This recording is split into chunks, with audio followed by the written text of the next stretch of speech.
Stocks connected to Donald Trump and Elon Musk completely collapsed today. Elon is panicking currently because the Tesla boycotts are working and they actually do have the potential to bankrupt him, but it's actually so much better than that. Because if you listen and do what I'm about to tell you, please, for the love of God, we could potentially bankrupt Elon Musk, ruin the right's plan A to take over everywhere, win the Wisconsin Supreme Court race, which they're currently trying to meddle in, and also maybe as a treat, make Twitter great again, free Twitter. So hear me out. Elon Musk's entire net worth relies on his ecosystem of companies. But everyone knows if you're a shareholder in one of his companies, you're now entangled in business with all of them. Why is that? Because as we know, billionaires don't actually have billions of dollars. It's the valuation of their companies, and how they keep acquiring companies is they keep taking out loans and borrowing more money based off of the value of the other companies they have and their ability to be able to someday pay those back.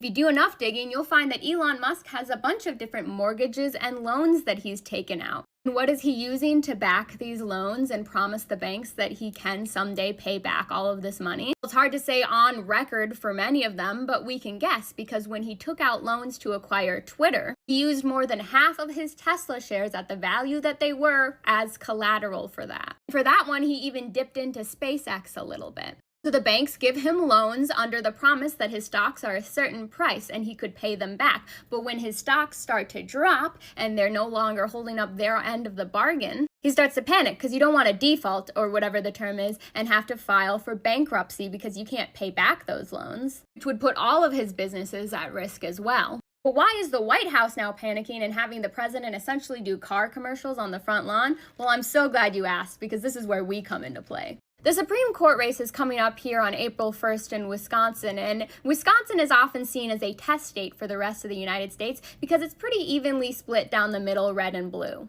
But Elon has been pouring millions of dollars into essentially kind of trying to buy the seat through ad campaigns.